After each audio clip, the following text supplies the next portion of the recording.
नमस्कार, मैं आकांक्षा पॉल और आप देख रहे हैं अमृत वर्षा न्यूज़। बिहार में जाति आधारित जनगणना का रास्ता साफ हो गया है। पटना हाईकोर्ट ने मंगलवार को हुई सुनवाई में इस पर लगी रोक हटा दी है।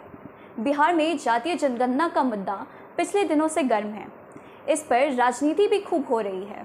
नीतीश कुमार की सरकार ने कोर्ट में इसके पक्ष में दलील रखी थी। सरकार ने कहा था कि यह एक तरह का सर्वे है। वहीं कुछ याचिकाएं इसके खिलाफ भी दायर की गई थी।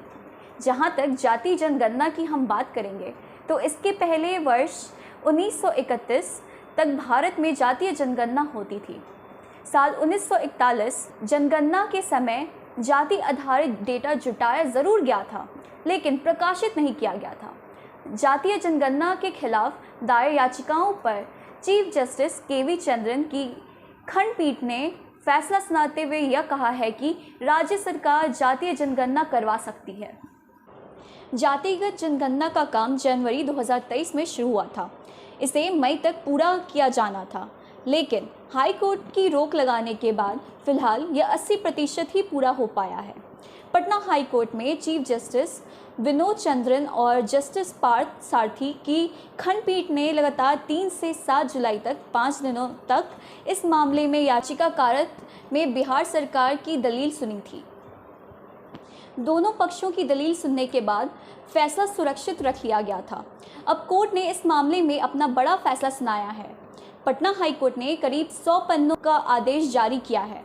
मुख्य बात यह है कि कोर्ट ने उन सभी अर्जियों को खारिज कर दिया है जिनमें यह दलील देते हुए रोक लगाने की मांग की गई थी कि जनगणना का काम सिर्फ केंद्र का है, राज्य का नहीं। इसके बाद अब राज्य में एक बार फिर जातिगत जनगणना का काम शुरू किया जाएगा। बिहार में जाति आधारित जनगणना की शुरुआत 7 जनवरी से हुई थी। पहले फेज़ का काम पूरा होने के बाद दूसरे फेज़ का काम 15 अप्रैल से किया जा रहा था। जाति आधारित जनगणना का काम पूरा होने से पहले 4 मई को पटना हाई कोर्ट ने अपने एक आदेश में जाति आधारित जनगणना पर तत्काल प्रभाव से रोक लगा दिया था। इसका करीब 80% काम पूरा हो चुका था। साल 1951 से 2011 तक की जनगणना में हर बार अनुसूचित जाति और अनुसूचित जनजाति का डेटा दिया गया है, लेकिन ओबीसी और दूसरी जातियों का नहीं। इसी बीच साल 1990 में केंद्र की तत्कालीन विश्वनाथ प्रताप सिंह सरकार ने दूसरा पिछड़ा वर्ग आयोग, जिससे आमतौर पर मंडल आयोग के रूप में जाना जाता है, की एक सिफारिश को लागू किया था।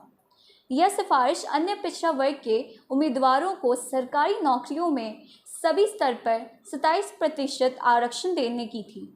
इस फैसले ने भारत सरकार, खास करके उत्तर भारत की राजनीति को बदल कर रख दिया।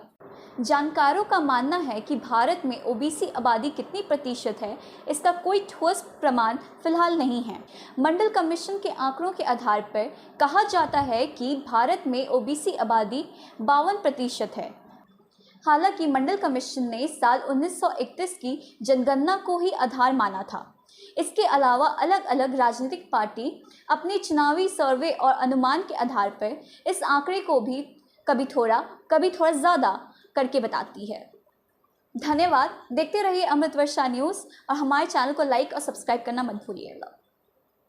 हमसे जुड़े रहने के लिए हमारे YouTube चैनल को सब्सक्राइब करें और नई वीडियो की नोटिफिकेशन के लिए बेल आइकॉन को दबाएं। अगर आप ये वीडियो Facebook पर देख रहे हैं तो लाइक जरूर करें और ज्यादा से ज्यादा शेयर करें। धन्यवाद।